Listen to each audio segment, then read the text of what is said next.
NH94 news కి స్వాగతం.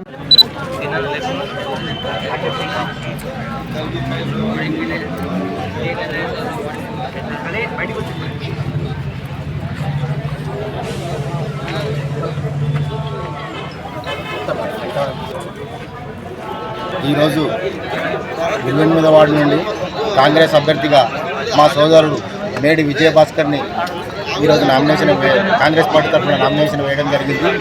మరి మా వార్డు గురించి మాట్లాడాలంటే మా వార్డులో విద్యావంతులు, విద్యులు, వ్యాపారవేత్తలు, పెద్ద పెద్ద సాహుకారులు ప్రతి ఒక్కరికి ఆలోచన శక్తి ఉన్నది. కాబట్టి ఈరోజు మనం స్టేట్లో తీసుకుంటే కాంగ్రెస్ గవర్నమెంట్ ఉంది. రేపు రాబోయే రోజుల్లో కూడా ఖచ్చితంగా తాండూరులో మున్సిపల్ జెండా కాంగ్రెస్ ఎగిరైపోతుంది. అందుకే మేము కూడా కాంగ్రెస్ క్యాండిడేట్ అయితేనే మేము వార్డును అభివృద్ధి చేయగలుగుతామనే ధైర్యంతో ఈరోజు మీ ఎలక్షన్లో నిలబడి వార్డు ప్రజలకు సేవ చేయాలని ఈరోజు మేము వార్డు నెంబర్ 25 నుండి మా తమ్ముడిని నిలబెట్టడం జరిగింది. 28 కాబట్టి వార్డు ప్రజలు కూడా అందరూ ఆలోచన చేసి ఎవరు గెలిస్తే అభివృద్ధి జరుగుతూ ఆలోచన చేసి ప్రతి ఒక్కరూ తమ ఓటు హక్కును వినియోగించుకోవాలని కోరుకుంటున్నాను. విజయభాస్కర్ని నిలబడటం జరిగింది. యువకుడు ఉన్నాడు, మంచి ఉత్సాహవంతుడు ఉన్నాడు, అన్ని చెప్పిన పనులు వెంటనే చేయగలిగే స్తోమత ఉన్నది ఆయనకు. కాబట్టి ఆయన వాళ్ళు అందరు కార్యకర్తలందరూ చేసి ఆయన నిలబడటం జరిగింది.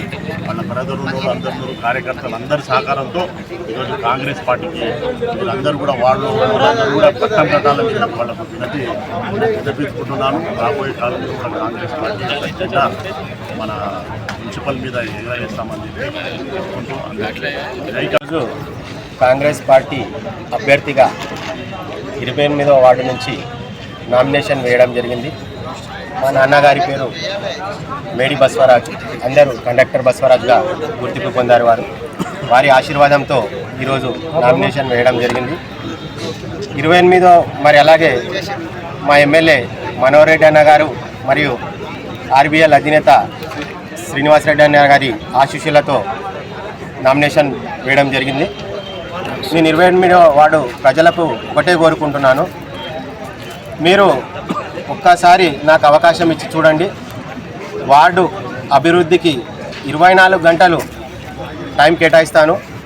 అలాగే వార్డు ప్రజలకు ఎటువంటి ఇబ్బంది ఉన్నా మీకు సపోర్టివ్గా ఉంటాను. మీరు ఎప్పుడు ఫోన్ చేసినా మీకు రెస్పాన్స్ ఇచ్చి మీ సమస్యను పరిష్కరించడానికి పూర్తిగా కృషి చేస్తాను. నా వంతుగా పూర్తిగా కృషి చేస్తానని మాట ఇస్తున్నాను.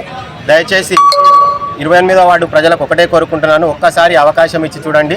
అభివృద్ధి అంటే ఏంటో, కౌన్సిలర్ అంటే ఏంటో ఎల్లవేళలా ఎలా అందుబాటు ఉంటానో మీకు అందరికీ చేసి చూపిస్తానని తప్పకుండా మాట ఇస్తున్నాను. జై కాంగ్రెస్.